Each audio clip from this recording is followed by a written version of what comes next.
topic. 2018 showed an unprecedented amount of flooding, and you were selected to help the county address this issue and make recommendations to the county board. So you were selected in part because of your geographic distribution. We wanted to represent the entire chain of lakes, and also because of your professional background and your policy-making expertise. So thank you very much.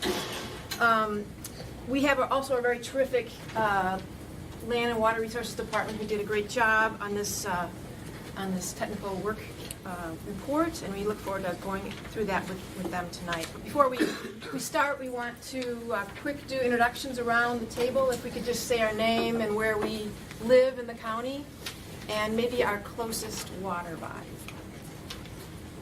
Chair Ridd. All right, my name is Michelle Ridd, and I'm a county board supervisor, and I represent the lovely north side of Madison, right near the top of the watershed. And I'm also the chair of the Environment, Ag, and Natural Resources Committee. Jeremy Belusik with Dane County Water Resource Engineering, which is a division under Land and Water Resources. John Reimer with Dane County Land and Water Resources Department. Eric Veith. I live on Lake Kaganza, and I also work for Strand Associates in Madison. David Pfeiffer, Town Chair of Pleasant Springs. I live on the Ohio River between Kaganza and Stoughton. Tanya Buckingham, County Board Supervisor for District 24, Monona East Madison. My closest water body is Monona.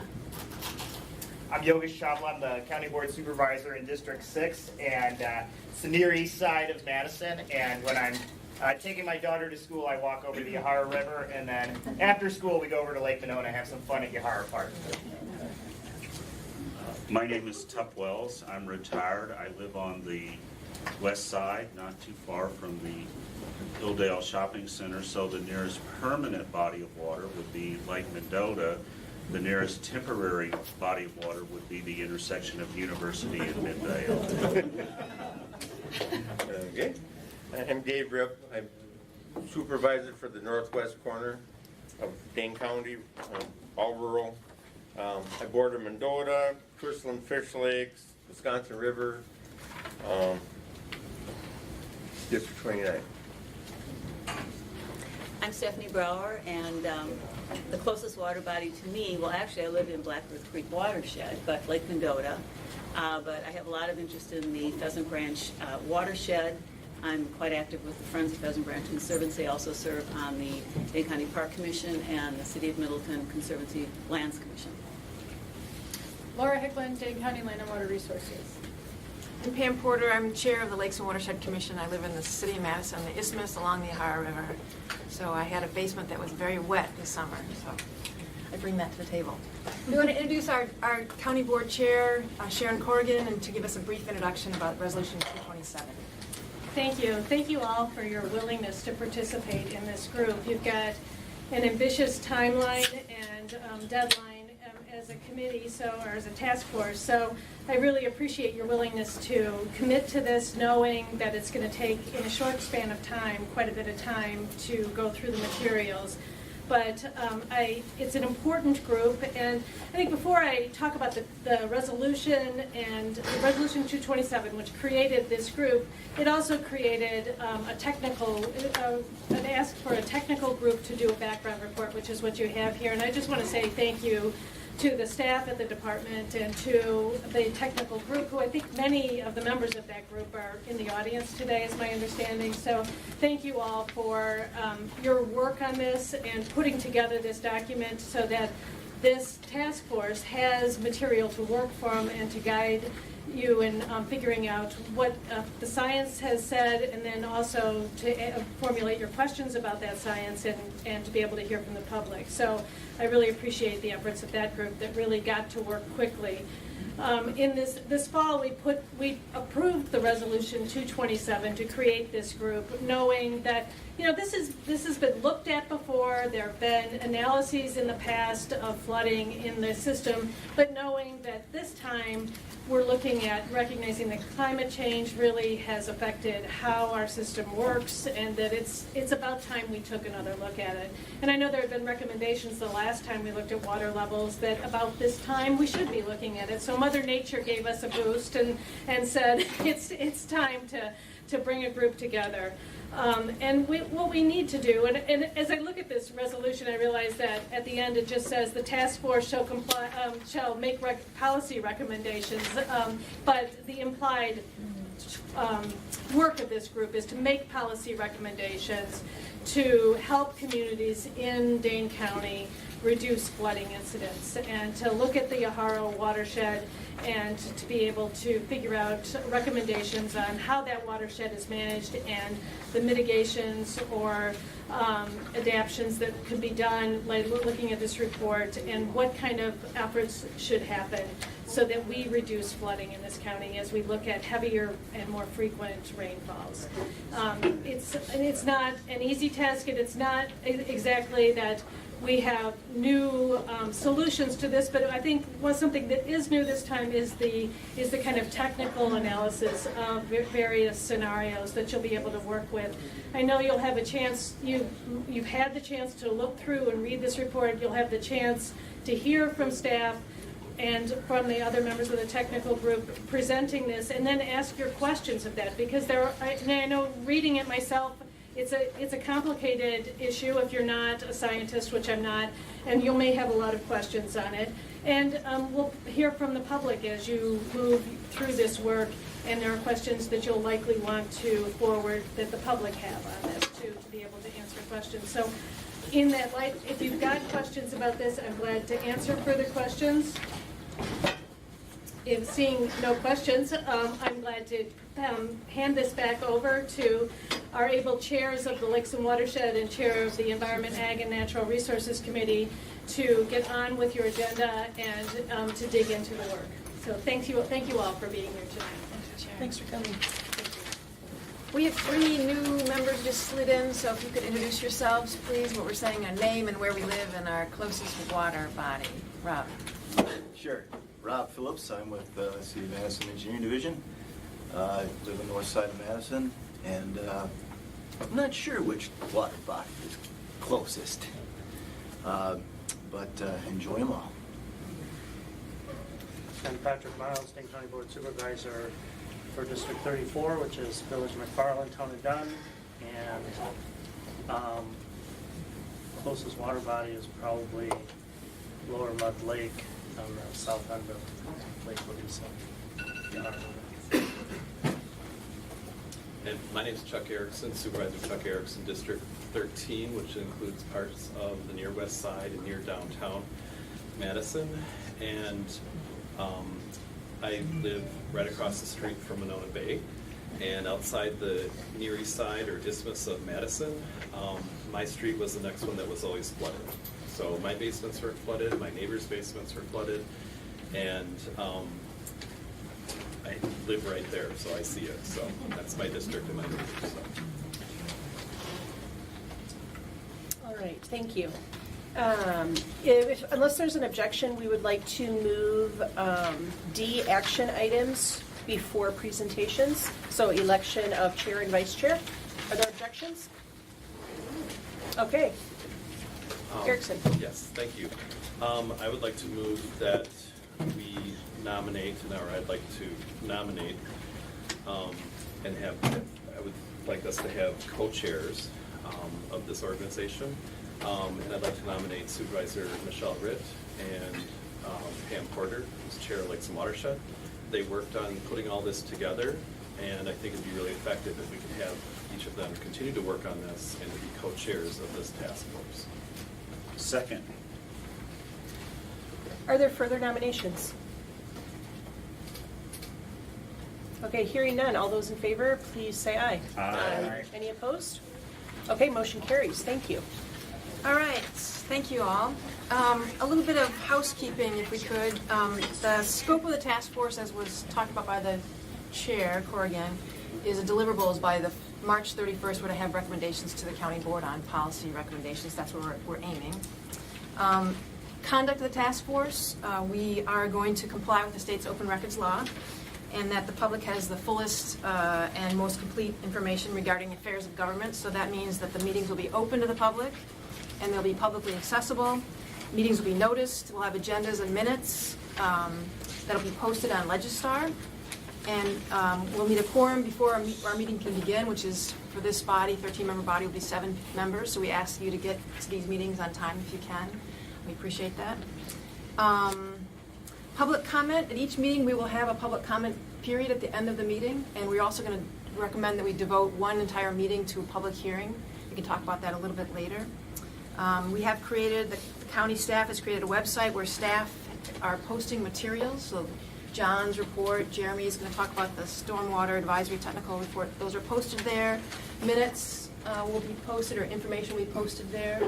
And then there's a separate email address that has been set up to collect public comments. So we invite any of you that have comments to the task force, please submit them if that's convenient for you at that address. And we've got that posted, those 2 addresses posted places. So if you have questions, feel free to talk to Chair Ritterai or to Laura or John or Jeremy about these kinds of Well, to things. speak up since it's a big room. Yes, can you hear me? Can you hear me now? Not, okay. I'll try to speak louder, thank you. And Chair Porter, I'm also audio recording these meetings, so I'll make those available after the meeting for those who couldn't attend. So we have that recording as well. Thank you very much. There'll be 6 meetings. We're planning 6 meetings, and these are posted on Legistar. The task force has been made aware of these meetings. The meetings are going to be held February 4th. And has this been distributed to the public? Yep, that was outside. Okay. So February 4th, these are all Mondays with the exception of one date. So February 4th, February 11th, February 18th, March 5th, March 18th, and April 1st. Can we get chairs for the people that are standing in the very back and around? Is there any more chairs? Okay, thank you. The meetings are going to start at 5 o'clock with the exception of February 11th and April 1st. We're going to start at 6 o'clock because of personnel and finance, so there's a conflict there, so we're going to start this meeting a little bit later.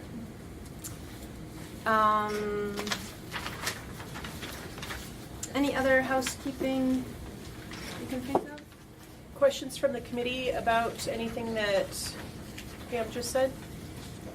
All right. Well, I guess one thing I wanted to say is we are planning to move recommendations at the end of this period, by the 1st of April, and that we would hope that we could get to consensus on those recommendations, but should we not be able to, we would take a vote and be working on a majority for those recommendations. If that's acceptable to the task force. Great. All right, we'll move on to presentations. Okay, so let's start with John Reimer, who's going to give us an overview of the technical work group report. I'm going to slide over there.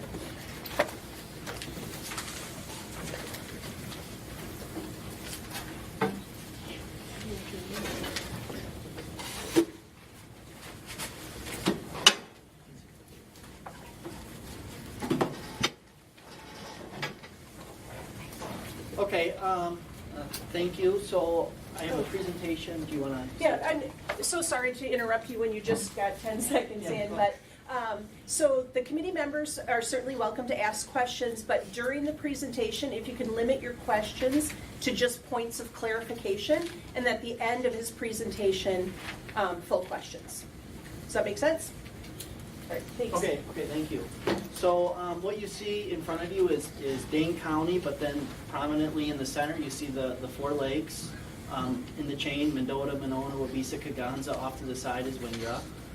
But those are the Yahara lakes with the topography. And of course, when we get flooding, we see this inundation that happens. So in 2018, what do we have? Widespread flooding across throughout the whole chain, starting up by Monona down to Kaganza. So today what I'm going to talk about is the report to maybe about page 20 or so.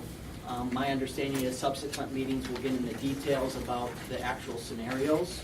And what I'm going to provide you is a little bit of background on the Yahara chain of lakes, the management, the flooding that occurred in 2018, and then introduce the scenarios that are in that report, but not get into details, as I understand that'll be subsequent meetings.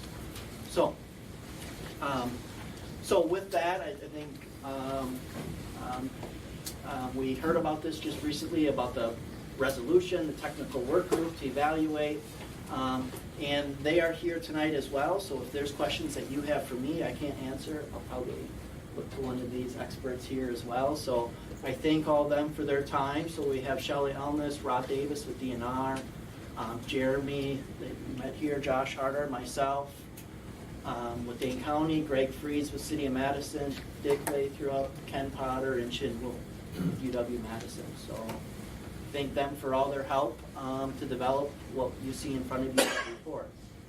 So, and then bringing that information to you, the task force.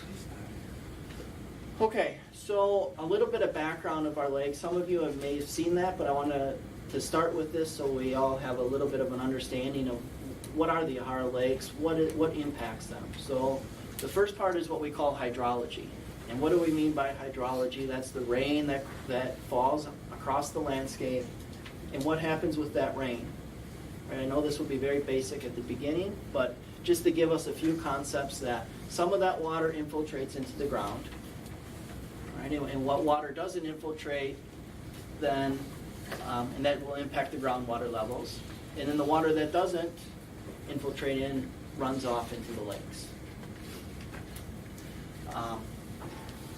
And what happens when we get development? All this impervious areas, houses, buildings, streets, parking lots, right? Right?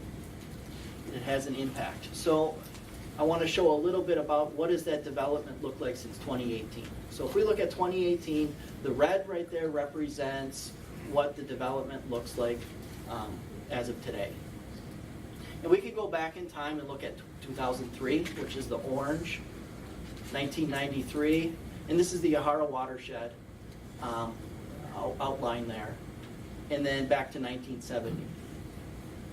All right, so if we take the two on the ends there, the 1970, the 2018, we can compare the two and look at how much has our landscape changed in terms of urban development. And what we see is 2018, approximately 75,000 acres. Back in 1970, 41,000 acres. Or in other words, today we have 2 times more area of development. So this has increased. And what does that mean? If we look at this figure on the side here, you see this big arrow here with surface runoff. We have buildings. This gets bigger versus before we had more trees, smaller arrow here, and more water that would be going into the ground or evaporating. Okay? So if we go back to this picture here of our lakes, what does that really mean? That means when we have development, we have less infiltration and more runoff coming into our lakes, and at a faster rate. You see that blue circle going much faster. Okay, and Jeremy is going to talk more details on the urban when he talks. So I'll just provide a little introduction here for now, but Jeremy will go a little bit more details of what efforts have been done to date. So on the rain side, on the rainfall, so we have this development, urban areas, but on the rainfall, what's been happening? Well, we know with past studies, Wisconsin Initiative on Climate Change, that our rainfall patterns are becoming more intense and more rain. Right? Adding even more water to our system, giving us more runoff into the lakes. Okay, so this is what we call the hydrology. And when you read the report, this is part what's in the report of modeling, looking at the watershed and how much is coming into the lakes. So there's another component that we look at with the lakes is the water movement, or what we call the hydraulics, in the rivers themselves. And these orange arrows represent the flow from lake to lake. And that flow can be impacted by several things in the river, such as the area of the river, how steep it is, if it's flat, and what the friction is. So some examples of that are right here. We have sediment accumulation. We looked at Exchange Street since 1981 to 2005. There's been about 2 feet of accumulation in the rivers. So we have less river area, less flow. And we have constriction points that narrow the river.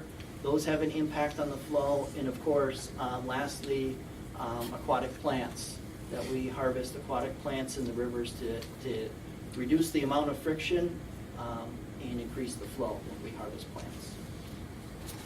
So those all impact the flow. While we have this big arrow of water coming in, now these arrows here are also getting smaller because of this sediment accumulation in aquatic plants and other things that are impacting in the river. Okay, so how do we manage the lakes? So from a lake level management, if you aren't familiar, there's a series of dams that Dane County operates and owns. The first is Tenney Dam on Lake Mendota. The next one on the Yahara chain is Babcock on Lake Wabeesa. And the third one is La Follette Dam on Lake Higanza. So these dams have been upgraded in past years. In 2013, Babcock and La Follette were upgraded with motors and allow us then they're all connected to the internet and allow us to make controls real time. Previously, it would be people out with stop logs putting these in and out. Now it's with these motors that are on here that we can control. And most recently in 2017, this was done at Tenney Lock and Dam. So other parts of the dams that are important and we take very seriously in working with DNR is the safety of the dams. And that requires us to have emergency action plans, and we have to have regular inspection and operation and maintenance plans. So, and these are all submitted to DNR and reviewed from a dam safety perspective. So, and this is done regularly. Other than that, for lake level management, we know that aquatic plants grow in the river, predominantly between Wabeesa and Kaganza.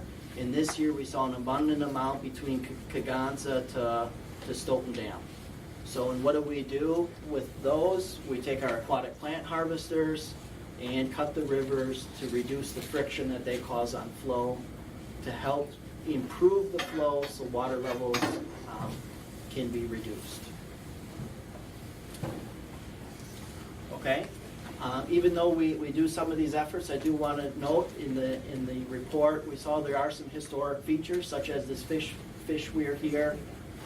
You see these big rocks and boulders here. They're scattered throughout a portion here in the river, impacting cutting and flow as well. Okay, so that brings then to what are we managing for? Well, when we can, it's to these lake level orders. So, and what I show on here is several lines so that everyone knows what these are. The first one here is what we call winter minimum, and that's this number here. So this is Mendota, Monona, Wabeesa, Kaganza in the chain here. Here's the 4 lakes. And the lowest number is what we call winter minimum. And I went back and I looked at the records today. I wanted to see, well, since 1979, if I look at Lake Monona, what's the lowest we ever got to? And the lowest we got to is 843.4. So still a well over a foot over the winter minimum. So even though we have these winter minimums, we've never achieved them on these lower lakes since 1979. And there's no winter maximum. So all there is a winter minimum, and that starts from November to the first, right now we're in winter, from November to the first runoff event in March. Then from that point, it would be what we call the summer min, which is this yellow line, and summer max. And what you see here is this blue line drawn in the middle. With our lake level management manual, our goal is to maintain at the mid-range. So that's what I'm trying to depict here, is that we manage the lakes, try to, within this range. So one thing to note is, people that don't know, this is a 6-inch range. And oftentimes I use my cell phone and I say, well, my cell phone is about 6 inches. So this is what we have to operate between the summer min and summer max, this range. And we sit right here within the middle. That's what we try to. But oftentimes, we expect that Rainfall can cause us to go above it, and thus we have what we call the 100-year water level, which is shown here by this red line. And to put it into comparison from 2018, what did we have? That's this blue line right here. So we see Mendota was slightly below it, about 6 inches. Meanwhile, the other lakes were above. And I took the maximum. So Kaganza actually had its 100-year back in June, July, or above it, and Monona Wabisa was in August. So 2 separate times in 2018. So this is the water level orders, and okay. Hey, John, can I just offer one point? As part of Resolution 227, our new goal is to manage at the seasonal minimums until this board acts. So it's no longer at the medians, it's at the minimums now, right? Well, what I can tell you is these dams, Babcock and La Follette, have been open since 2016. You know, I don't want to give people the false expectation that we can get to minimum tomorrow. They're open. We're letting out as much water as can be there. Going to the minimum is, you know, contradicting what the lake level management guide is saying, which is saying the median, which is also reviewed by a panel of experts. So it is contradicting what's written in that manual. So, but our goal is to get as low as we can, and in fact, what we'd like to be is much lower than we're at right now. We're right now just about an inch or two above or below summer max. So on the lower lakes. So that's about where we're sitting right now. So, and you'll see in the report, what we also did is we wanted to show, okay, has this been just a recent problem, or how has this been evolving? So in the long-term records, what we can look at is to say, well, what is the annual precipitation that's occurred? And here I looked at the airport gauge since 1930 all the way to present day. All right, and we can see if we plot the annual precipitation, which are all these black dots, and then a trend line, we can see it's been increasing. 2018, here's where we were. So the highest precipitation event we've had since 1930. Just over 50 inches of precipitation. So, and what does that mean for our lakes? And what is we have increased amount of discharge or volume of water that leaves our lakes. So this is in the report, one graphic that shows that this is increasing. The amount of water has been increasing thanks to Dick Lathrop, who helped with providing me with this data. And what we can see here is the amount of water leaving the lakes has been increasing. Here's 2018, that red dot at the end. It's the largest we've seen in terms of the amount of volume leaving, and this star represents the location, so out of Lake Wabisa. Okay, and we can look at one last plot, which is the peak water levels. And here we chose Lake Wabisa again, just to be consistent. We see overall steadily increasing over the years. Here's where we are with 2018, way up really high because of the amount of precipitation we've had.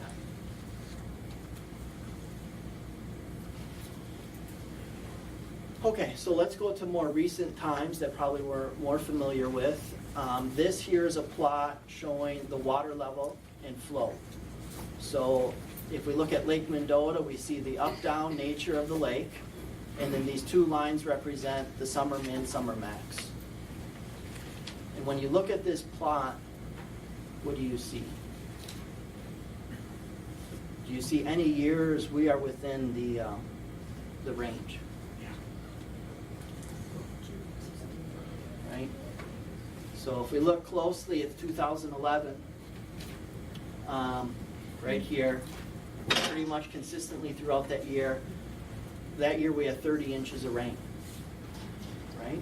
So if we go back, kind of look at our plot, 30 inches of rain puts us back to here, kind of where we were back in the 1930s, right? So once we have this rainfall in recent years, assuming urban development hasn't changed too much over the past years, we see that the lake levels can be operated within their range with lower amounts of precipitation. Okay, we can compare that to 2018, 50 inches of rain, and we see where we are. So 20 more inches of precipitation causing us to have higher lake levels. Okay, so the bottom plot is flow, discharge. But what I did is translate this to a different meaning so we can all look at it. Instead of flow CFS, what I did is I changed it to flow in terms of feet that the lake would be above. Okay, so let me explain this a little again. So for example, the orange here is Lake Mendota. So the amount of flow, volume of water that we move through the system would fill up Lake Mendota 12 feet. That's how much water we moved through Lake Mendota in 2011, 12 feet. So imagine if we could just shut the dam, it would fill up 12 feet high. That's how much volume of water in terms of flow was moving through the lake. Wabeesa would have moved 33 feet of water. Lake Kaganza would have moved 68 feet of water. So versus 2018, Lake Mendota moved 20 feet of water in this last year. So meanwhile, you saw a rise of 3-4 feet. We actually moved 20 feet of water during that year. Wabeesa, if we would have closed up the dam, it would have, if we could magically have sidewalls on the lake and fill it infinitely up, it would have filled up 60 feet. Lake Kaganza would have filled up 141 feet. So flow is an important concept here, that we need to keep the flow moving in order to reduce the amount of levels. Okay? So specifically 2018, that's written in the report, and I'm just going to explain it quickly with some graphics. So 2018, we did start at summer minimum. So here is, let me explain these graphs. The bottom graph here is the water level above summer minimum. So when we started in May in 2018, we were pretty much right at summer minimum, which would be 0. And this upper plot here is the flow. So the colors represent the lake. So orange represents Mendota, purple is Monona, green Wabeesa, and this pink color is Kaganza. So as I mentioned before, the dams at Babcock and La Follette are wide open, have been since 2016. So these are letting out as much water as we possibly can, and just letting it up to what nature gives us for what the lakes are going to be at. So we can see here the water level. At the beginning of the year, we're at our summer min level. Then as we continue to move through, what do we see? We start to see this pink line here of Lake Kaganza starting to increase. So when we manage the lakes, we manage them as a system. So our response at that time was to take Tenney, because this is the one we could control, and reduce the flow that's going to the downstream lakes to help Kaganza out, that was seeing an abnormal amount of rainfall, which is impounding a lot of water on the lake. So we did that. For the first time in history, we harvested plants at the outlet of Lake Kaganza, received an emergency permit from DNR, and started harvesting plants to improve the flow from Lake Kaganza. We started that here just at the beginning of June, well before we hit the peak, probably about 3 or 4 weeks before it peaked. We were trying to get ahead of it, but the rain just kept coming, and they kept getting more rain, more higher water levels. So we did see an increase in flow because of those efforts. And as I mentioned before, we have emergency action plans. We initiated that on Lake Kaganza this year, back in end of June. So we went through a process where we had phone calls and teleconferences about what we're going to expect and where lake levels are going to be and how people should prepare. So this still wasn't enough. We cut what we could. We went in here by a railroad trestle. Here's our crew removing the material here on June 27th. We removed 31 dump truck loads of rock and debris that was at the railroad trestle to improve the flow. If I go back a little bit, flow was dying down. We removed it right here, and then it peaked back up after we removed that material. So with all those efforts, Kegonsa still hit a historic high, 7 inches above the 100-year. So I know a lot of the information on the news was in August, but really Kegonsa saw its peak actually the end of June. So, so meanwhile, you see Lake Kegonsa here now, or Tenney flow is low. These lakes are still high in between Monona, Wabeesa. We're trying to manage the lakes together. Kegonsa, we get Kegonsa to drop really nicely, water level to drop really nicely after all these efforts.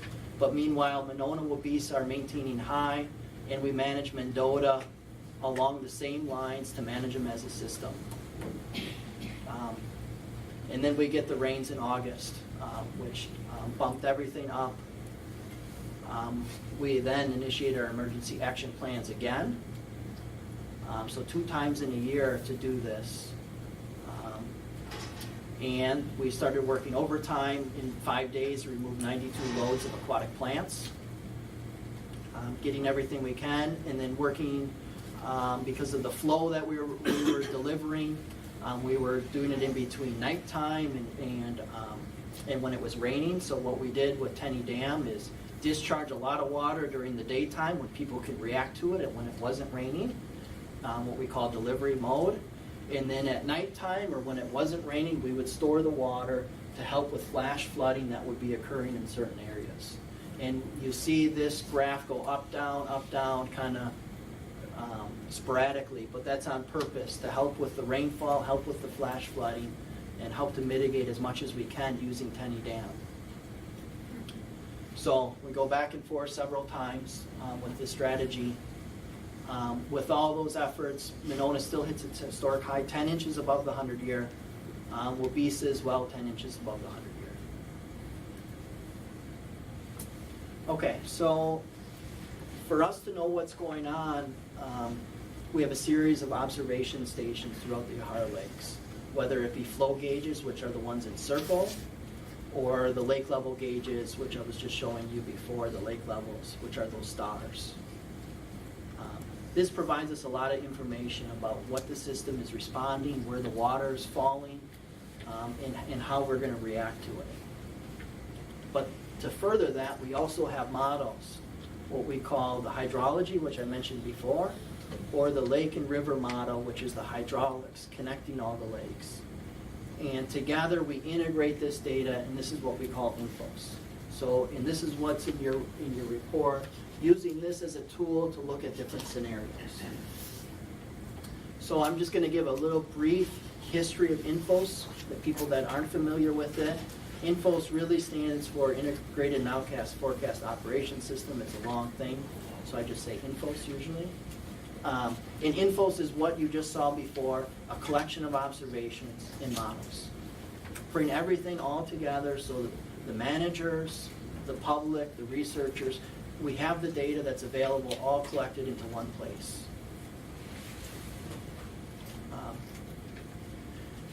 And to give a little bit of history, when we started this, we started actually after the 2008 flood. And that 2009 was our first development. And when we did this, working with the University of Wisconsin, Professor Chin Wu, we developed this really in goodwill to what can we do for the community to provide a tool that's going to help us answer questions in the future. And we've been evolving over all the years. We've used it a little bit with the Y Lake 2, and most recently it's today. How can we use this tool to help address flooding? Okay, so, and that's what's in your report as well, using this approach, INFOS, to address some of the questions. And I'm not going to spend too much details on this, but we calibrate the model, we make sure it's performing right with the lake levels, with the water surface profile. We took measurements throughout the rivers, which these themselves have an interesting story. If you look between, for example, Monona Wabisa, you see this blue line, this represents the water surface profile. And the largest, you see the drop in the water surface profile actually occurs in the narrowing part of the river right at the Lake Monona outlet. So it provides us a little bit of information about where do we see the water drop. Okay, and then the last part obviously is calibrating the model for discharge or flow. Okay, so I'm going to use this as an example because I'm planning not to talk details on the scenarios, but I want to use the aquatic plant management as a example so that we can see how these scenarios worked. And what we did was, when we did the scenario for aquatic plant management, let's look at 2018, which is the blue. So in all the figures you see in the report, the blue represents what happened in 2018. And whenever you have another color, that represents a scenario. Okay? So in this case, the scenarios we looked at is, let's just assume we had abundant plants, as much plants as we can think of. How bad would it be? Would lake levels be if we wouldn't harvest plants? And the other extreme scenario is we have no plants. Basically, this is pretty unattainable. This is really using chemical treatment, really trying to kill everything we can. And how much better could we really do?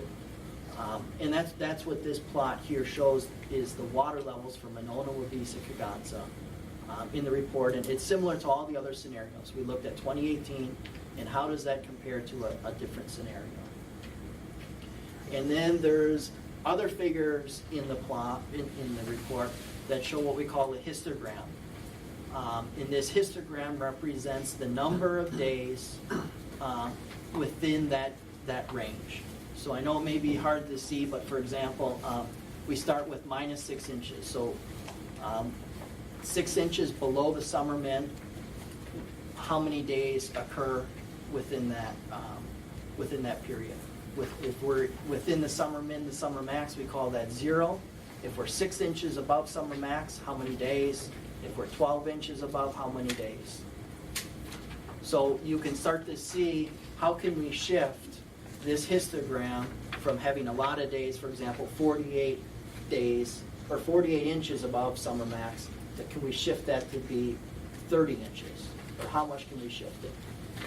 And the number in the corner here represents a score.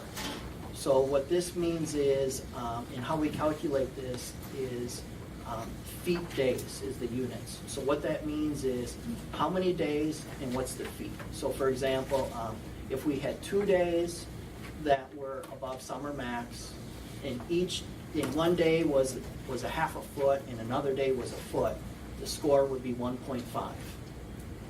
1.5 feet days. So it's not the number of days above summer maximum, it's multiplying, it's adding all the feet above summer max for every day. So, and this is important because you could have a day above summer max, but how bad is it? So for example, if we're 4 feet above summer max, that gets a score of 4, versus if you're only a foot above summer max, it's a score of 1.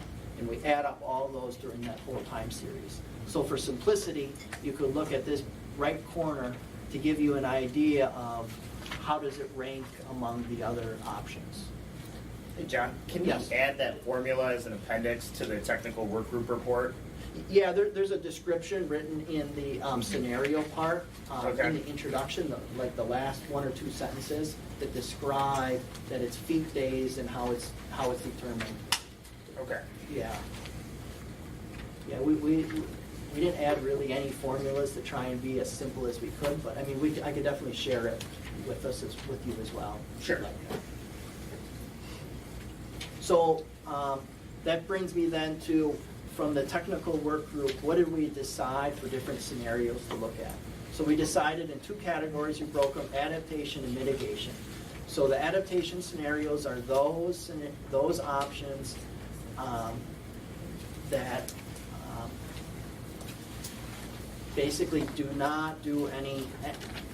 how do we adapt to the scenario? So those ones are not changing any underlying issues, any underlying problems. It's how could we adapt by manipulating the dams, removing the dams, versus mitigation is actually doing something. How can we deal with the underlying issues? For example, the rivers are choked with sediment. What does that mean if we mitigate? So some of those scenarios are lower Lake Mendota 1 foot, safely manage Lake Mendota at the 100-year. So we raise Lake Mendota. How does that benefit the lower lakes? Remove all dams from the Yahara Lakes, all the way down, including Stoughton Dam.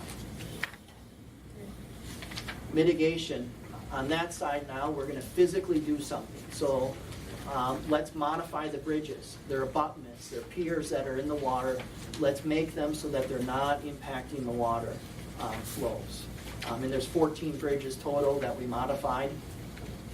The next scenario is dredge the Yahara River from Monona, and then between Wabeesa, Kaganza, and then Kaganza all the way to Stoughton. Another scenario is looking at flow reroute and pumping.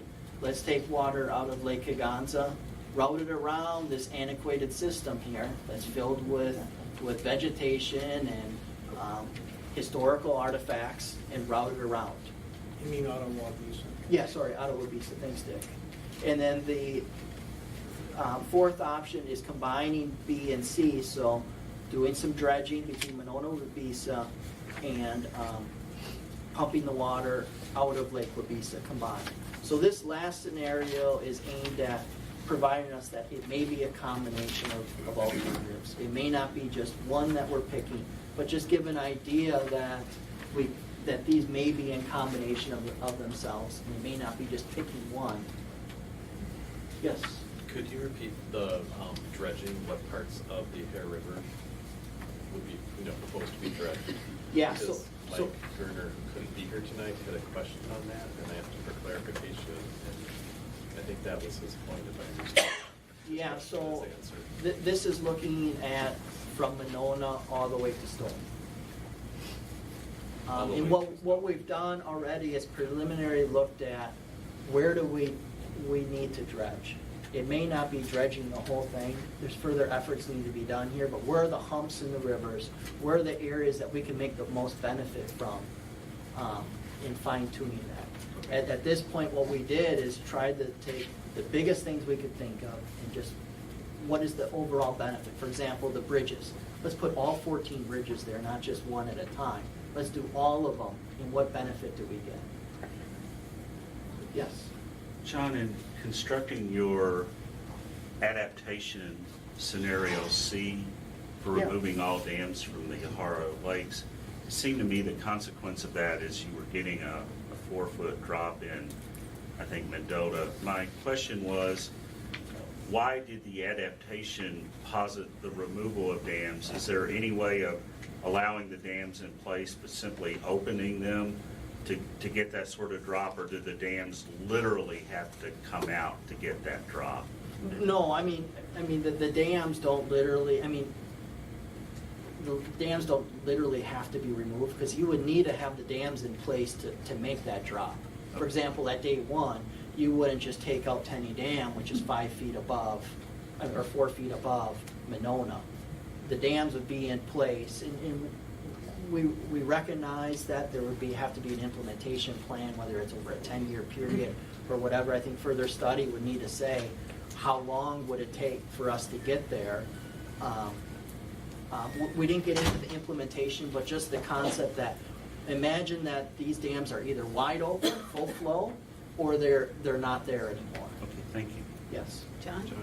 You talked a lot about aquatic vegetation removal. Yes. Where does that fit in terms of the mitigation points? Yeah, so right now, that would be under mitigation. We provide that in the report as some results of if we harvest more, if we harvest less. Overall, what we found was harvesting less would impact us, but harvesting more, we could harvest more, but the benefit is pretty minor to do more than what we did. I see. Thank you. Yes. I have one other a question. I just want to make sure I understand the first part of the report. As I understand it, the report goes into a fair amount of detail about the statistical methods you use to basically look at the efficacy or the accuracy of your models. And I took away from that discussion that we should be reassured that the models you're using, you tested it with 2018 data, accurately reflect what has happened in the lakes and will accurately reflect what will happen in the different scenarios. That these models are dependable and have been tested with real-world data. Correct, that was the purpose, you're exactly right. That was the purpose. I know it was kind of a long section, but the purpose was to give us comfort that these models just aren't over-predicting things 1 foot, 2 feet. They're within the ranges that we feel that we're comfortable with. Thank you. The unfortunate thing is we don't have data to say, well, what if we would remove all the bridges and then go measure it? That's why we use a model to test that. Thank you. Yeah. So, which I think you guys are kind of moving on to my last slide, which is just questions. So I just put all the different topics that I talked about here. So, if there's any other questions, otherwise, turn it over to Jeremy. John, one quick question. Yes. Oh, no, Michelle, do you want to? Yep, open up to questions. So Rob and then Chuck. Just a quick question on the cross-section. Do you have historical data as to what the cross-section of the river used to be? And do you have good data as the cross-section of the river in various points today? At various points, the old data that we have, old enough data comes from bridge plans. Yep. That's the best we can get for really old data. Chuck? For the graph or the picture that you had of the dams, removing all the dams, I thought that didn't include Tenney Lock and Dam. Correct. No, it removing all the dams removes all of them, all the way from all 4 dams. Tenney, Babcock, LaFollette, and Stoughton. I thought the map you had up just had, Oh, maybe that was a different one. okay. Yeah, it was. Yeah, so these X's okay. here, yeah. That's the 4, okay, I was behind. Yep. Thanks. All right, Tanya? Well, we have the technical working group here tonight. Can you say a bit about how you selected the 5 scenarios? Were there other things that you considered and then didn't follow through with the model?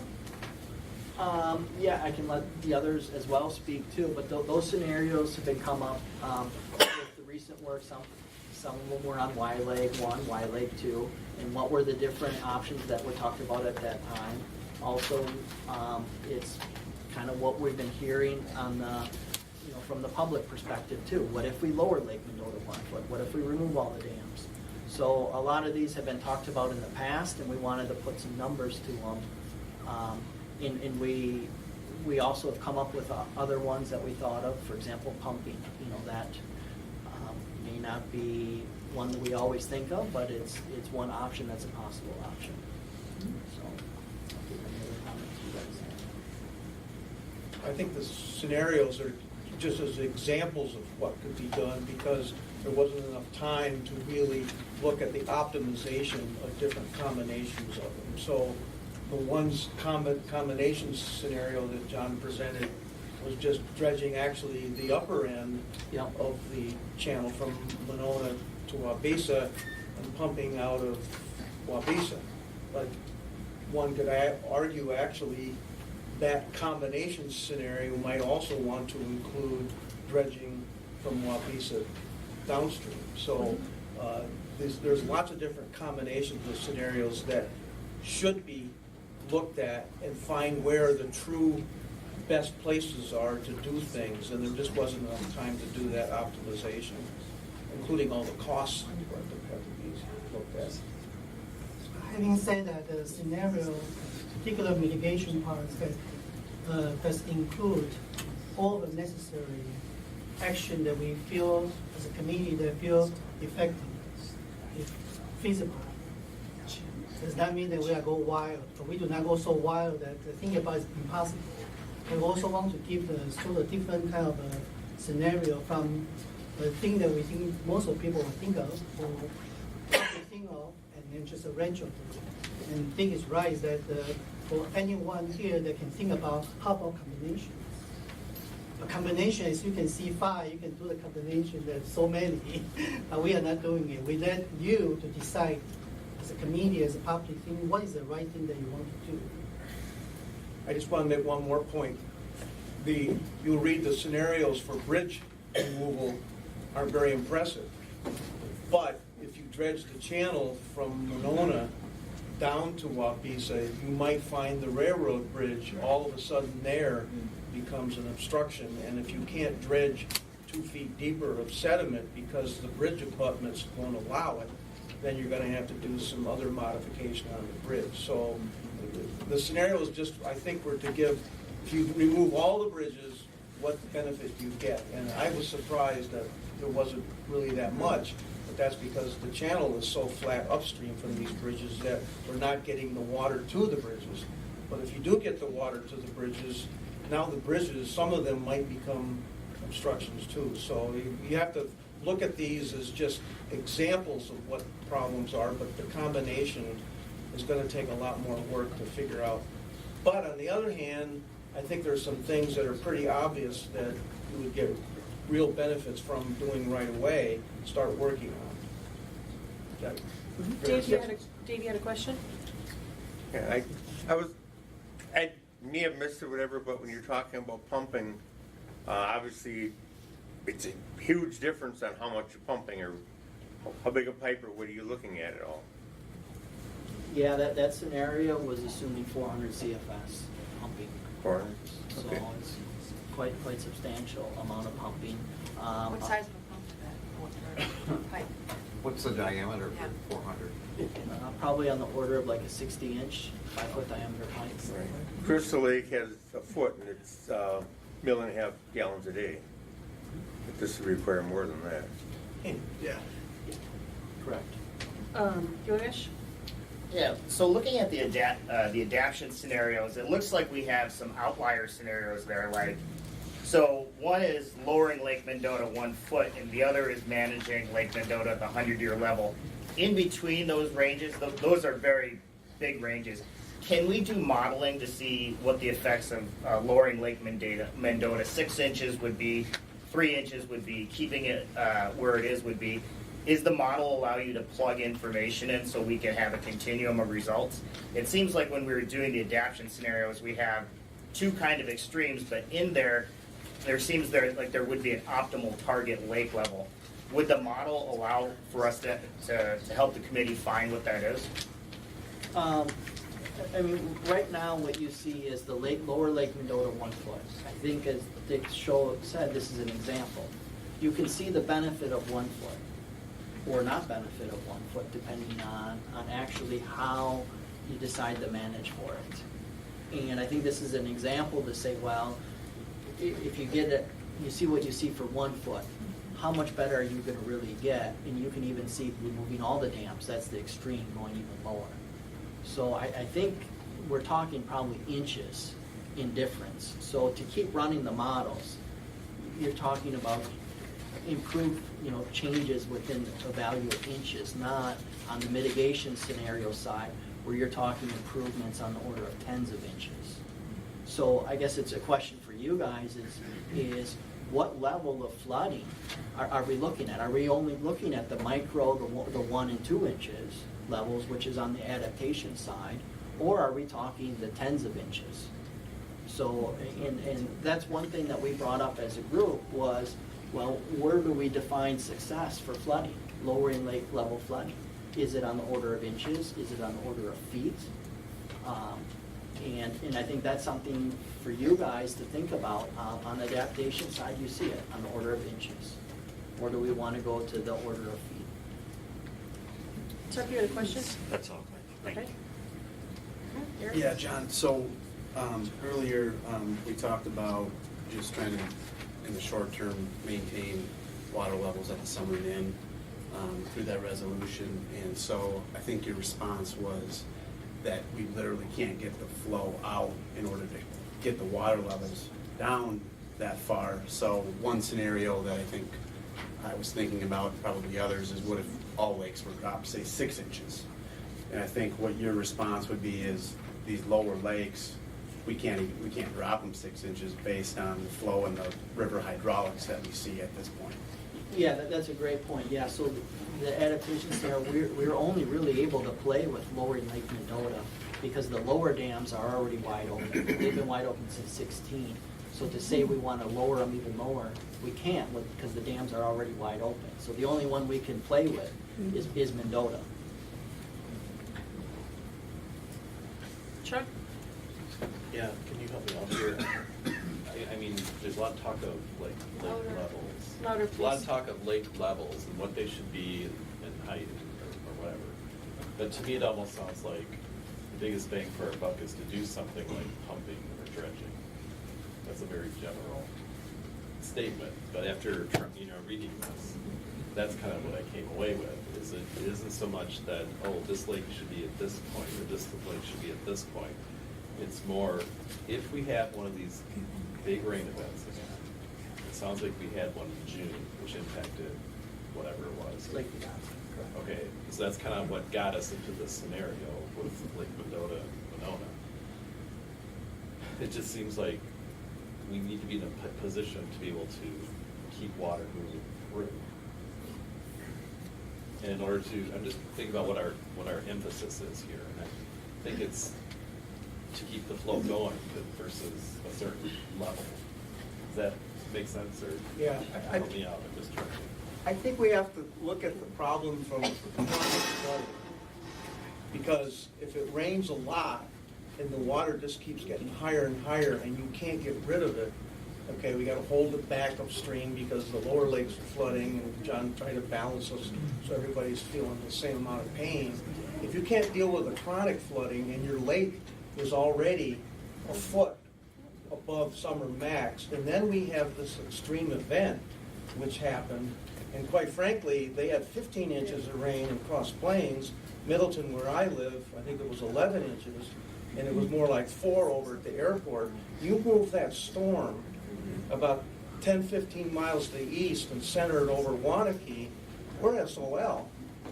So you have to be able to keep the lakes down in their normal range by getting rid of the water so you don't have a chronic flooding problem in order to be able to absorb the shock of an extreme event, which, you know, is going to come in a tremendous amount of water. So you have to be able to get rid of it.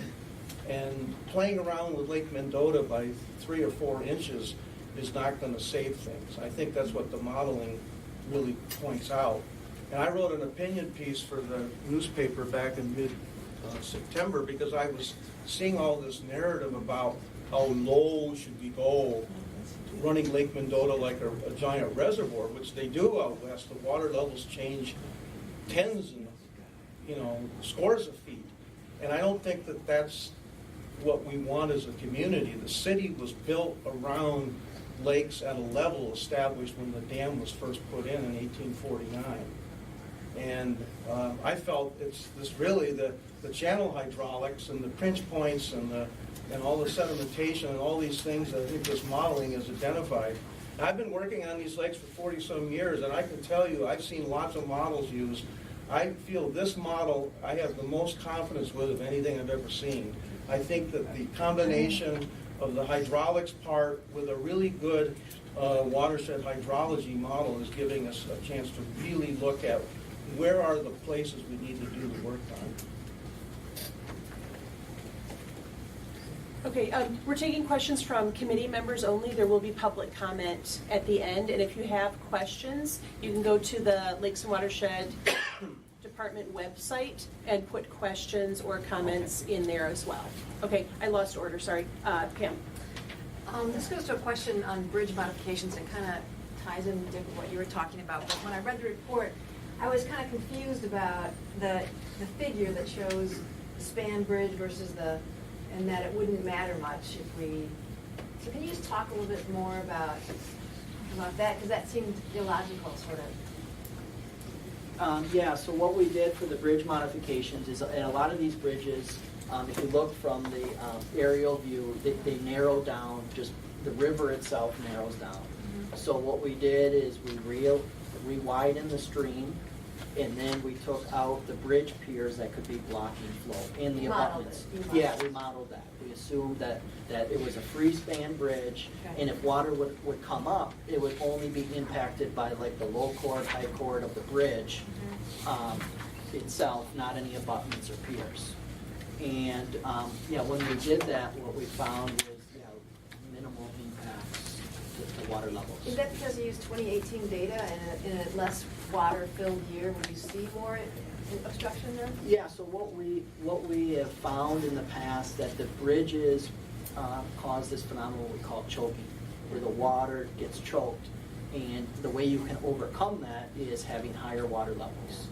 Well, in 2018, we had quite high water levels, where those bridges weren't causing the choking. It was, as Dick Lathrop said, it's the river itself can only convey so much water to the bridges, and the bridges weren't the limiting factor at that point.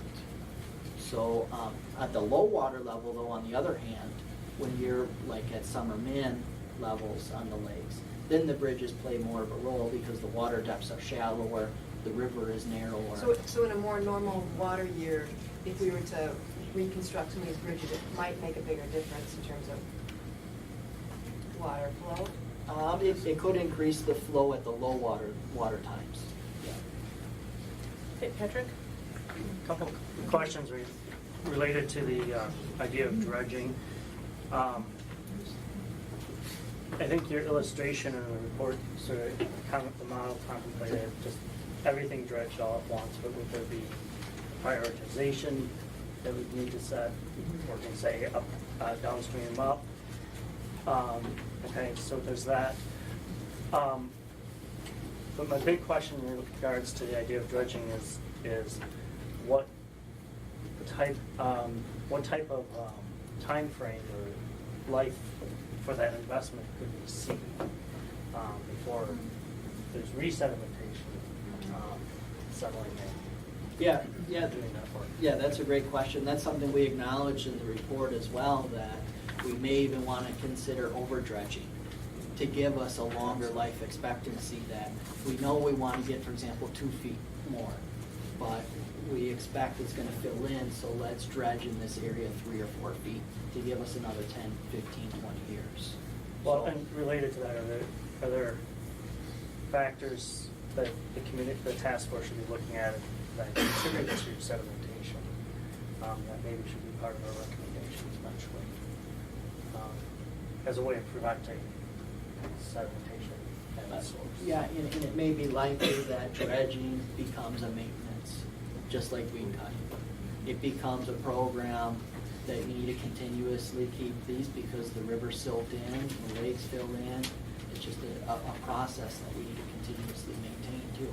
It could be requiring that. Something to consider. Stephanie, in terms of the pumping, you have the one example, the pipeline from Lake Wabisa to Lake Higanza bypassing Mud Lake. Also, the other option would be going into Badfish Creek. Is that the only location that you studied in terms of, is that just an example, or are there other places that would be valuable for pumping? Yeah, those are the two that we identified as a group. In the short time we had, we only analyzed one of them, which is to go to Badfish Creek. So we recognize there could be other options. Of course, it comes down to public land, getting easements, and getting it to where it needs to be. And one option too that we did recognize is maybe going from Wabisa to Kaganza would work along the Highway 51 corridor and could make it. But once you're in Wabisa, or Kaganza, then what? Yeah. We still need to keep going with something versus the one we showed there to Badfish. The water's out of the system and on a different path. And could Badfish accommodate an extreme event? Well, I think we would need further study on this. Additionally, we provide a graph in there that shows the flow rates. Actually, Badfish is very flashy. It was to my surprise how flashy it was that we can get an event and goes up to 2,000 CFS. So, and we were putting in 400 CFS. So, gave us some thought that there's capacity there, but we would need to look at that river to look at it. And furthermore, with pumping, I think it's written in the report as well that it could be coordinated that if you had a staff gauge in Badfish Creek, that's at a high level, maybe you don't turn on the pump, you wait for that flashiness of it to recede, and then you turn on the pump with a whole system that can regulate water levels now that we have the technology to have all that data. Just one suggestion, John. People are trying to imagine 400 CFS, so you talked in terms of pipe diameter. One other way might be comparing 400 CFS to different streams in Dane County to give other people a more concrete idea. 400 CFS is a lot. I mean, I can think of a lot of my favorite streams in the county that are dwarfed by 400 CFS. So just a way of helping people visualize that. I guess the other thing I would hope is I've heard different questions here.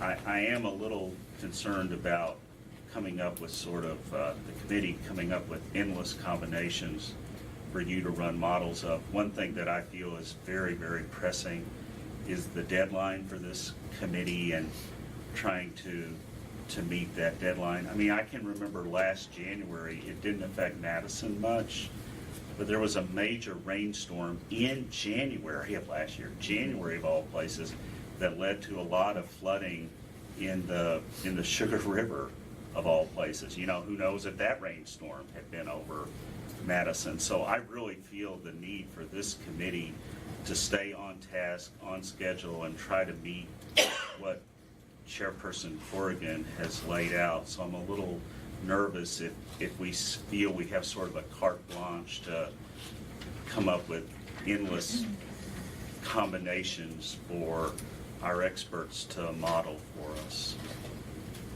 David?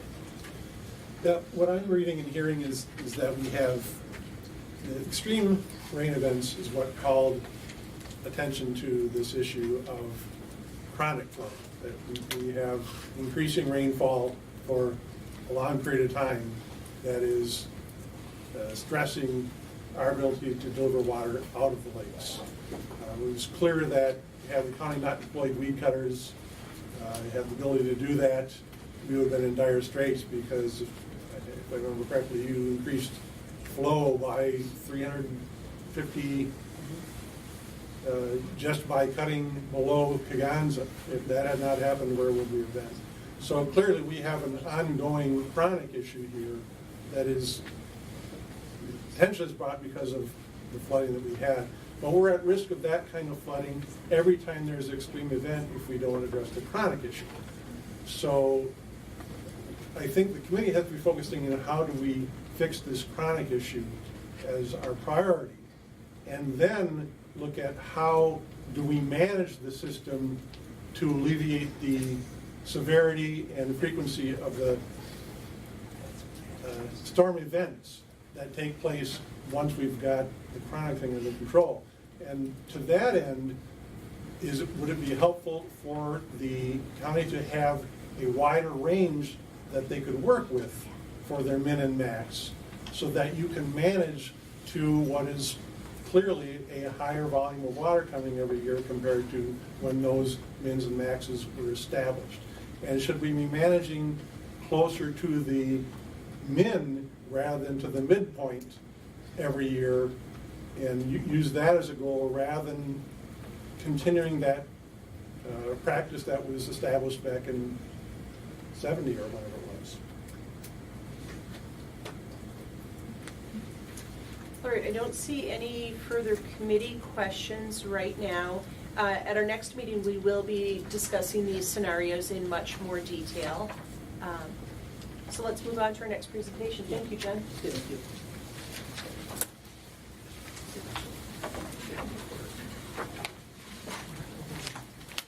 All right, so John talked a lot about what happens when the water gets into the lake system, the river system.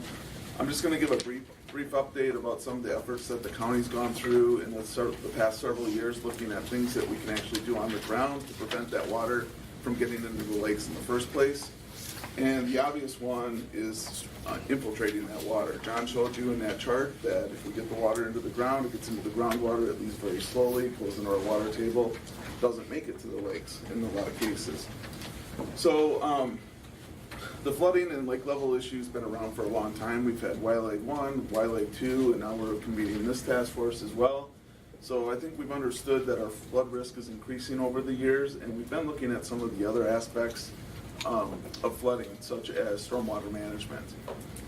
In response to some of the stuff that we've been seeing, a technical advisory committee was formed in 2016 and came up with a final draft or final report in 2017 with some recommendations about steps that the county could take to try to mitigate some of those things from happening, from the water entering our lakes. So John touched on this, but this is really the result of urban development and the fact that we're putting roofs, parking lots, driveways, sidewalks in areas where water in the past had infiltrated. And what can we do about that? John showed you a figure for the Lake Mendota watershed, but if you look at the county as a whole, we've steadily been increasing in our amount of impervious surface. In fact, on average, we pave over or roof over about 2,300 acres of land a year. So this is a real problem that's increasing and it's accumulating as we do more development. To kind of put it in perspective, these are really rough numbers, but if you look at an area that's undeveloped in Dane County during the summer months, not counting freezing rain and snow, an area that doesn't have a roof over it or a parking lot only runs off about 2 inches of runoff a year. As soon as we put an impervious surface in its place, it's about 21 inches. So we've got to do something about that if we're going to have development. And like I said, that doesn't count frozen precipitation because we have a really hard time modeling that because it's really variable. Another area that this committee looked at in 2016 was internally drained areas. I don't think a lot of people realize it, but throughout the county we have areas that don't drain. The water goes into a depression and it either soaks in, plants use it, or it gets evaporated up into the air. Unfortunately, to do stuff in those areas, you probably have to drain it. So we go into those areas, I mean not we, but developers, others, farmers, go into some of these internally drained areas and then they drain them. So that will also add more water to the system. So what can we do about that? If we do allow development, the water depths increase, maybe the pond that's in the bottom of this increases in size. We have lots of examples all over the county where this happens. This group decided to look specifically at urban development and the internally drained area question and left the scope of looking at the bigger picture of agricultural land kind of out of this particular discussion. So the result of draining internally drained areas is that we get more water into the system.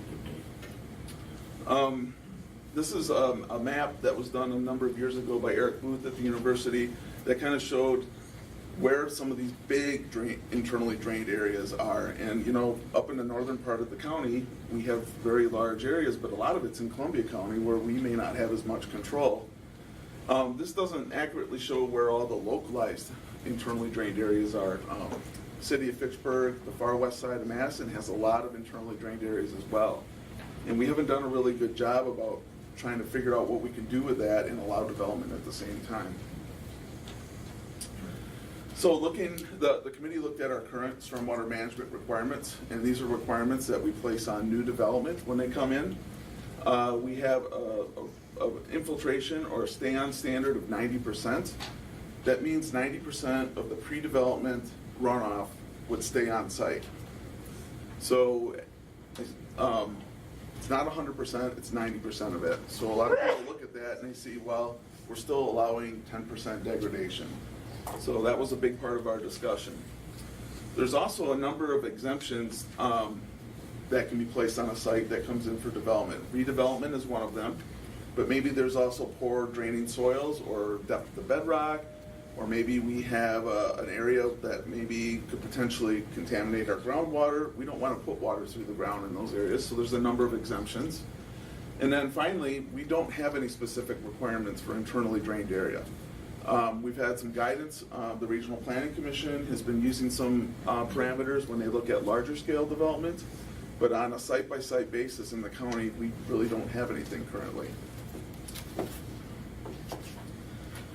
So the committee looked at the current state of our standards, the issues that we were seeing in front of us at the time, and started looking at recommendations. And some of the things we wanted to do with our recommendations were to increase the amount of stay-on, and stay-on just means how much water doesn't leave the site. It's going to be either infiltrated or it's going to be evaporated. We don't care as long as it doesn't leave the site. Try to reduce the risk of flooding. And one of the things we found in this report in doing our analyses and studying is that if we're only looking at development as it occurs, we're never going to prevent flooding, but we could maybe make it not worse. So, we kind of had to realize that right off the bat. So when we look at our recommendations, we look at that. If we don't deal with existing development, we're never going to stop all risks of flooding. Looked at channel erosion, groundwater recharge, and then finally a goal of maintaining base flow on our streams. So the recommendations that finally came out of this report were increasing from 90% to 100% stay-on, but we recognized through modeling and through looking at different sites and analyses that we can't do that on every site. So we had to figure out another way to be able to achieve this goal. And the idea of the group was that we would create a fee in lieu program where a developer could pay credits when it was impossible to do infiltration on a site nearby, therefore getting the requirement met without having to actually build something. And then we would create this kind of bank where you could buy volume credits or take them out or create them, depending on what you had.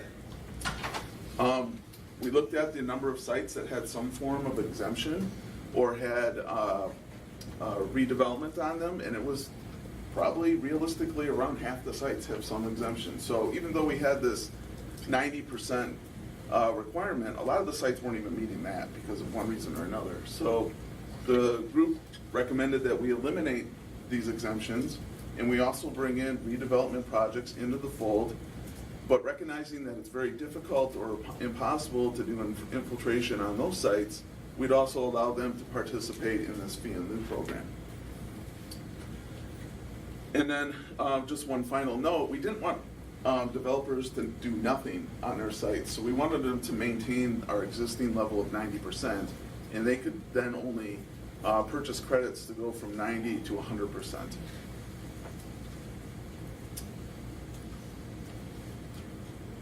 So this is just a real quick example of one of the sites that I actually worked on, the Babcock Boat Launch, the overflow parking lot. We developed a plan and we put it in, and it achieves 100% infiltration. So to kind of show that it is possible, although depending on your site conditions, it might not be.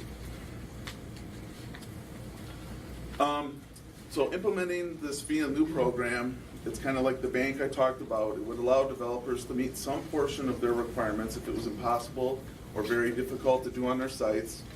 And that buying those fees would have to happen on an off-site, in an off-site area.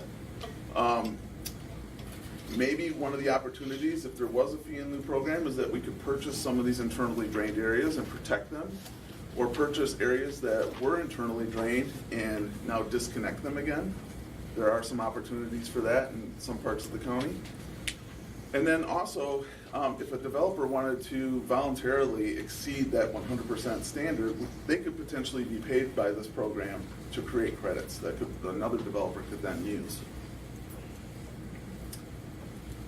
So looking at internally drained areas, we wouldn't allow them to use that fee in lieu program because the issue is so site-specific to that area. If you have an internally drained area, that's the area that's at risk for flooding. So we would require that the 100% be met on site, and that you would have the capacity not to damage property or other areas for back-to-back 100-year storm events. So you basically would have a 100-year storm, and then you would hit it right again, and you have to design it to have that storage. Understanding that some of these areas continue to raise, water level starts rising and doesn't stop, even though 100-100-year storm events are accommodated, that you have to have a plan for a way to get the water out in an emergency. And most often in these cases, it's pumping or creating an outlet. The committee also recommended that we establish an infiltration standard for redevelopment projects. Currently, as of today even, if you're doing a redevelopment project, you're exempt from having to do infiltration. And if we did do that, understanding that in downtown Madison, the opportunities to provide a lot of infiltration are pretty minor, for example, we would allow the developer to buy credits, and we would do it in a location that would be more advantageous. Some of the other smaller recommendations that came out of it was looking at our definition of what we call a redevelopment project. And right now, we say anything that you redevelop that's 4,000 square feet, that's like the end zone of a football field, you're going to be triggered into doing stormwater management, infiltration, all these things. But what we were finding was that we were triggering the need for massive stormwater plans on very minor projects, such as repaving a parking lot. And developers and property owners weren't repaving parking lots just to avoid our stormwater requirement. So this group recommended that we increase the trigger for needing a permit from 4,000 to 20,000, which is just under half an acre. They also came up with the recommendation that we all need to get on the same page. If you went to, just to pick an example, not to pick on anybody, but if you went to like the Forest versus Sun Prairie versus Madison, you might have different implementation of our requirements or different assumptions that could be used in how you figure out how much runoff is being created. So the committee put together a list of approved assumptions that we all agreed on. And we also require that once you build the stormwater management practice, that you certify it. And you get your engineer and your surveyor back out and make sure that what you told us you were going to build is actually out there. So we basically are recommending that we get everybody on board with that. So those were the recommendations that were in the report. What has happened since then? Well, the big thing that's happened is that the Regional Planning Commission and the Lakes and Watershed Commission have convened an implementation committee to look at implementing the recommendations of this task force. There are a set of those things, those recommendations that I outlined that could happen without that fee in lieu program, such as the redevelopment trigger, some of the requirements for internally drained areas, but some of the other ones, like increasing our infiltration requirement from 90 to 100% or bringing redevelopment on board, would require that program be in place and credits be available. So we kind of got two tracks going, a more quick one and a more longer term one that we're taking a look at in that implementation committee. But I do have to point out, right as we were finalizing our recommendations from this committee, the state changed state statute on us. And they implemented an act that said that no municipality, including counties, could enact a standard greater than 90%. And that no municipality could collect fees for anything greater than 90%. So that's kind of put a number of those recommendations on hold at the moment, although it does leave a number of them still available for us to talk about, and that's kind of where we're at right now.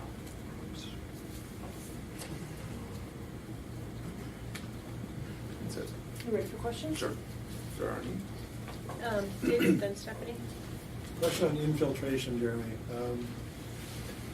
Does the analyses take into account extreme storm events when looking at infiltration? For example, this year, it seemed like there was very little infiltration happening where I live because the soils were saturated. And there was just nowhere for the water to go into the soil. We do look at it. It shaves off part of the storm. It shaves off the same part of the storm if you have a 4-inch or a 6-inch though storm event. So if you have a 4-inch rain event, a portion of that's going to run off. Anything above that is runoff too, because the ground is saturated. It's acting like it's impervious surface at that point. So it's really on that front end that we can do anything about it. I had a question about the internally drained areas.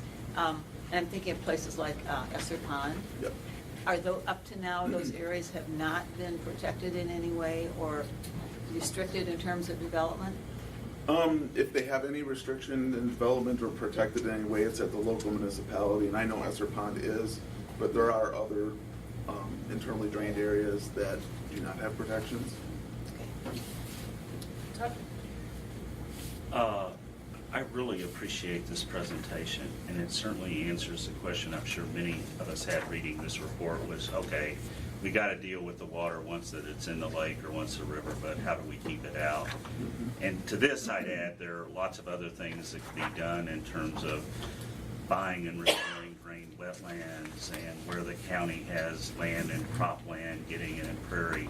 But my main point, and I don't mean to be offensive here, is as important as I think this is, I'm really concerned about this committee taking on this as a topic and going through all these recommendations. Because if we talk about it, we'll talk about it for a long time and we'll have suggestions and questions and what about this.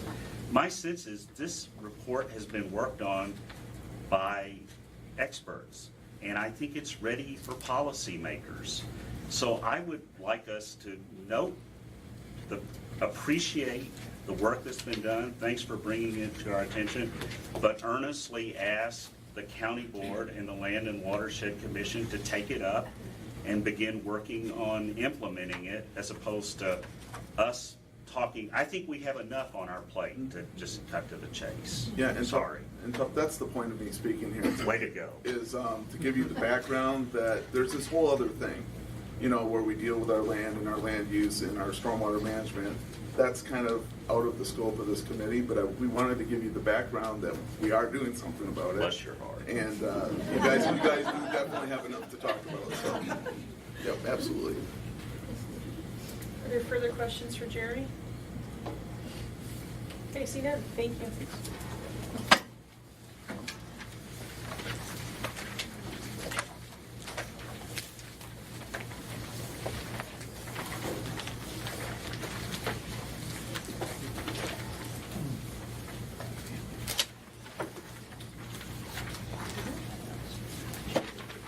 So that concludes our presentations.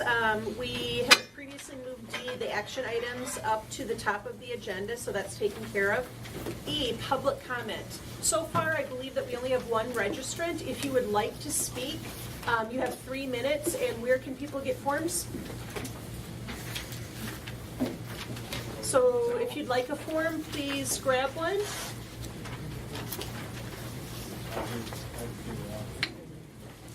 Thank you.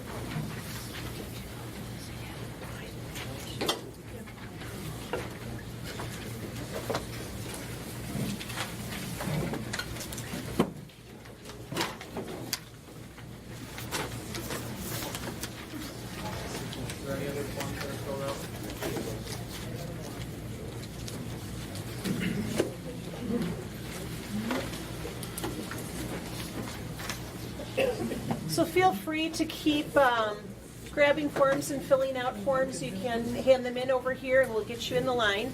The first speaker, and I apologize in advance if I butcher anybody's names. I am a special ed teacher in my day life and I'm pretty good at reading, writing, but don't know. All right, our first speaker is Janet Batista.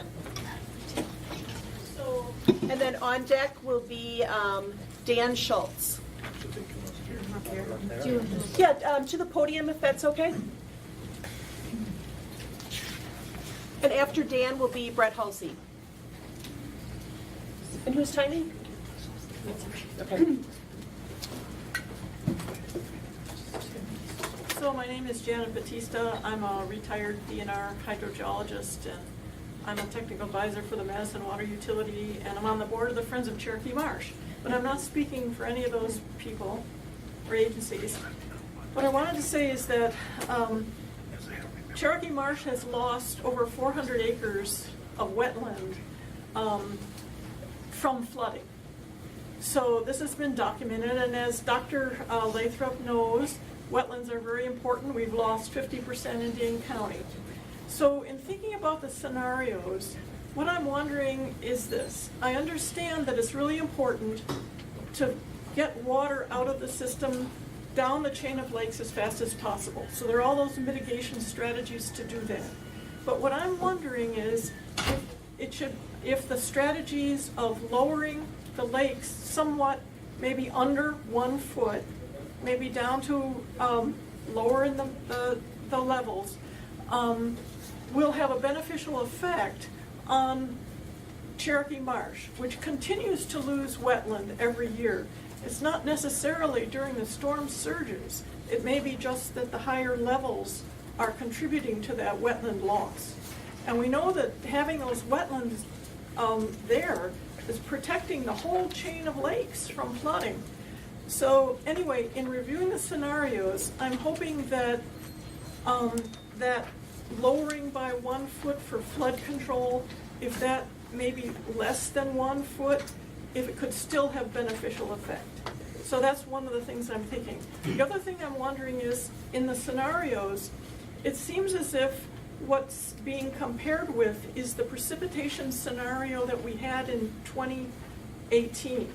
And I'm wondering if the strategies might change, the adaptation strategies might change, if there's another precipitation scenario going on. For example, if all our floods happened in the spring, not the way it happened in 2018. So I'm considering the request to do a little bit more evaluation on the model to consider that lowering of lake level somewhat for flood management. So those are my comments. Thank you. Are there questions for the speaker from the committee? Thank you for coming. All right, Dan Schultz, followed by Brett Halsey. Hi, I'm Dan Schultz. I live on Lake Monona. I'm on the board for the Yarra Lakes Association and the head of their Lake Level and Flow Committee.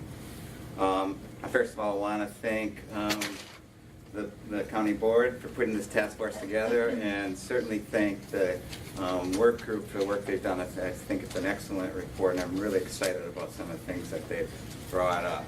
There's been a lot of talk about managing the lake levels, but I think from John's exhibit, it's clear that when the dams have been open since 2016, and I don't think it's the first time that it's been the long periods where it's been fully open, that you really can't manage the lake levels if everything's wide open. If the only thing you can do to manage the lake level is decide whether or not you're going to dump water from Mendota or not, you're really not managing the lake level. A lot of the flooding problems come from the risk of big storms, but also comes from historically, we have a small storm, lake goes up, we have another small storm, lake goes up, can't get the water out. So it's very important. I mean, we can talk about managing lake level and dropping the lake levels, but until you do something that can actually deal with the flow out, John's exhibit's showing how much flow actually goes through. Until you deal with that, you're really not doing anything to manage lake levels. Follows what Dick Lathrop says is that, we need that safe protection, but if we're not at our within our ranges, we don't have the protection against the big events. So I'm really excited about the report and the fact that there's opportunities from the dredging and from the pumping that actually cause a situation where we're actually going to move a lot of water out. You're actually going to be able to change it to get water out of the system, which will then allow us to actually have the ability to manage the lake levels. And if you do that, then I think you have the storage and you have the flood protection that you need. So I really support that. Now, I don't know, there's a lot of questions that are left open here. I don't know if it's up to the task force or not, or whether the work group to deal with costs and the permits and all that process. There's clearly a lot of work that needs to be done. But I think those options that have been identified are really great options, and hopefully with those, you won't really need the lake level discussion as much, because sticking within those lake levels has been the problem. We haven't been able to do that. So thanks for the work of the group. Really support what's being done, and think that once again, I think the technical group has done an excellent job. Thank you very much. Any questions for me? No. Okay, see none. Thank you. Brett Halsey. And on deck is Charles Dykeman. Thank you, Madam Co-Chair, and thank you, members of the task force. Mark Twain said that a million commissions could not control the Mississippi River, but I hope this one can control it. So I wish you good luck. I'm a former chair of Lakes and Watershed Commission, Madam Chair. Congratulations on that. And I live on Lake Wabeesa on a bluff, so I'm happy to be on slightly higher water, but I sail on Lake Mendota, so that created some interesting challenges last summer, and other kinds of boats. So when I worked at the Sierra Club, started working on floods after the '93 flood, in which the water was about, Jeremy, was the water about this far from the top of Tenny Locks in '93? It was almost overtopping the sandbanks. So we have seen this movie before. It is deja vu all over again. And the Watershed Commission looked at all things. We're sorry we didn't go to the 100-year storm event when we created the stormwater ordinance. I personally pushed for that, but I had votes for what we got. So, it is the strongest stormwater ordinance in the United States, by the way, or at least it was at one time. So, but one of the things I want to, and I really appreciate the work of Professor Lathrop and everyone on this. This is a lot of good stuff in here. But there's one little thing missing. And that is controlling a little more what's going on in those 217 square miles of the Lake Mendota Basin. Jeremy talked about the closed drainage, but we've lost half of our wetlands already. There's a huge amount of agriculture that's in drains right now, and there's a thing you can get online called AgriDrain, where you can control the agricultural drainage off of a field with your phone. And if we can pay farmers to store that water, okay, we've got 217 square miles up there. If we can get, let's say, 10 acres, 20 acres, 50 acres maybe between the farmer's storage, a restored wetland, a controlled structure in the upper part of the basin, we give ourselves a reservoir above Lake Mendota. Right now, Lake Mendota is our highest control reservoir. But as was mentioned earlier about the wetlands, if we can control the storage on those wetlands and farm fields above us, we can shave some of those peaks. And again, this is about, I worked on the Mississippi River floods. One hydrologist estimated restoring 3% of the wetlands in the upper Mississippi Basin would have saved $18 billion of damage and 83 lives in 1993. That's Professor Donald Hay. He is willing to come up and talk about this concept. He's the world expert on it. But thank you for your time, and I hope to insert those concepts in this. I know Dick and the hydrologist and I have talked about the past. Thank you very much. Questions for the speaker? All right, thank you for coming. It's cheaper, by the way. All right, Charles, you're up.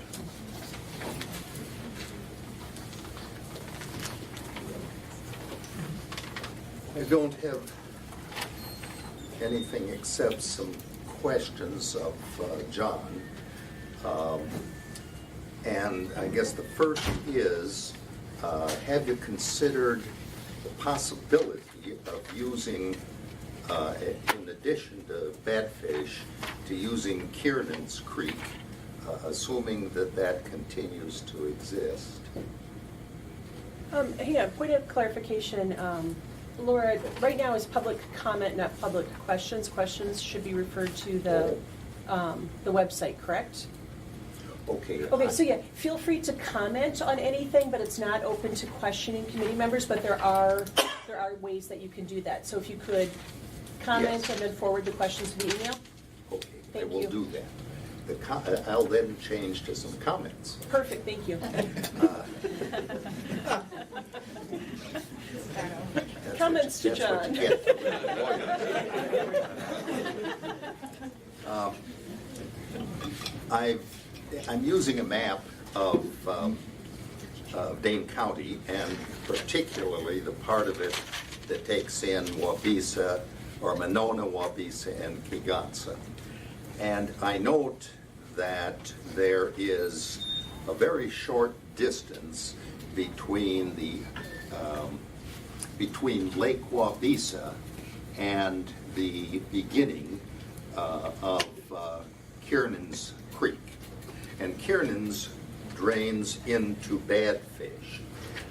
And I guess my comment is, if that shorter distance can be used, and I'm not, I guess I have no information on that, it would seem to me that it would be a lot less expensive if the idea of a large pipe would be used. It would seem that that would be shorter and less expensive. And what I don't know is the feet above sea level of the beginning of Kiernan's Creek, the southern part of Lake Wabisa, and Badfish Creek. And I think that's important because, as we've seen, we have very, in my view at least, the real problem is that we have no head starting at Monona and ending at least at Kegonsa and maybe at the Stoughton Dam. And with such little head, it's the old question, if you're trying to pour water down almost a flat surface, it's not going to go very fast. But if you get it at a greater angle, it's going to go a lot faster, and you're going to be able to take more cubic feet in that way. So I guess my comment is I very much think that that is a good idea, and it may be necessary for pumping if it turns out that the head is not enough for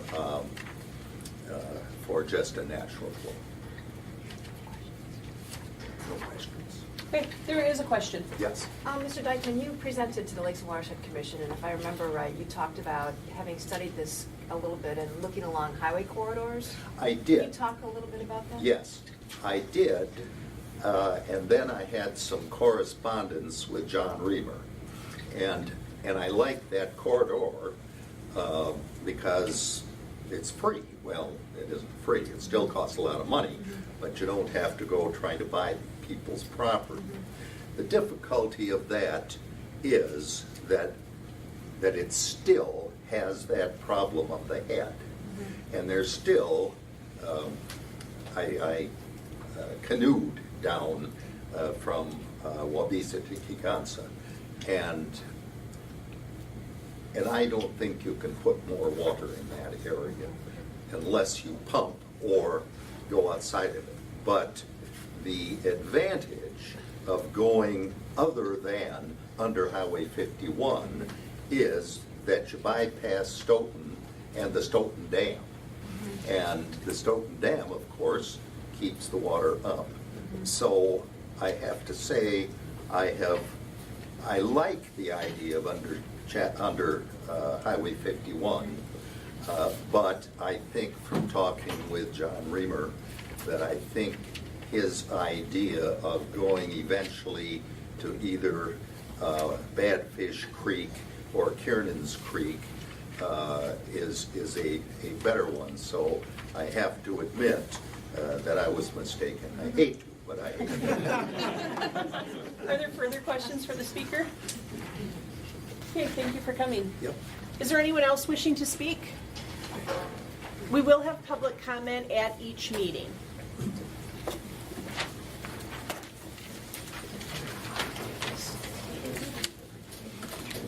Okay, so E is concluded. F, reports to committee. There are none. G, are there any announcements from committee members? Okay, seeing none. Future meeting items and dates. So we walked through the dates and the times of the next meetings, but we wanted just to kind of mention to the task force that what we're proposing to do is in the next 2 meetings have more detailed discussion with John and Jeremy, or John and staff, on breaking it out, so scenarios 1 through 4, take that up at the next meeting, and then go to the mitigation scenarios 5 through 8 at the 3rd meeting. And then at the 4th meeting, have there be a public hearing. So we'd have the public hearing after that sort of detailed discussion, then leave the last 2 meetings for the task force to develop its recommendations and any voting that it needs to do at the final recommendation. So that's kind of an outline of what we were thinking. What does the task force feel about that as a place to start? Sounds reasonable. Okay. Patrick? I have a question on, as we have these detailed discussions, I'm guessing, you know, I mean, I can already anticipate or preview of some of the questions that may be coming up in more detail on these scenarios that would require, I would think, staff doing some digging. And so would it be helpful for task force members, I'm sure through discussion there'll be more questions raised, but if there's questions that we have now that maybe we can forward to, well, who would the point person be? We'll forward some questions to that maybe work can start to be done gathering that information as we move through the process. Use the Yahara Flooding at countyofdane.com email. So use the same That would you're be asking. helpful, and recognize with more or less weekly back-to-back meetings, our capacity to do a lot of in-depth work is going to be pretty limited.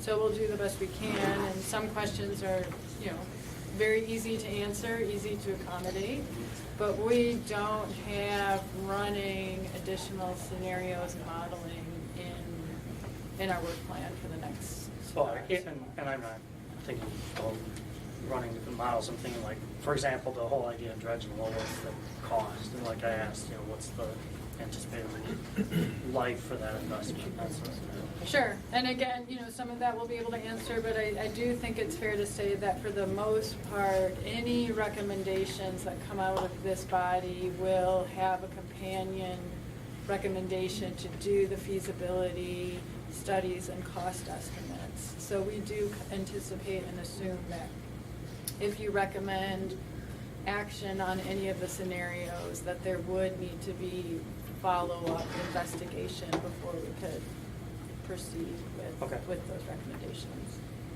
David, did you have a question? I'm just wondering about meeting location. Are they posted already for all of them? No? They are, yeah. It'll be a combination of the Fen Oak building and the City County building. Yeah, we And I split- believe that there are 3 and 3. Yep, we split it. And our goal also was to try to limit or to have the scope of the business of the task force done in 2 hours, but wanted to be asking you all to be flexible because we might need to go longer if we need to spend more time. Other questions or comments about future meeting items and dates? Okay, seeing none, such other business is allowed by law. Is there a motion for adjournment? Second. I don't know who did that, but I'm sorry. Yeah, take your pick with those people. Thank you all for coming. It's staff prerogative.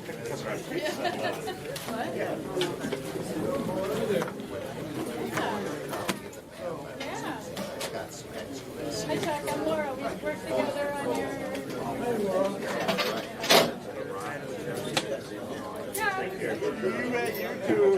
No.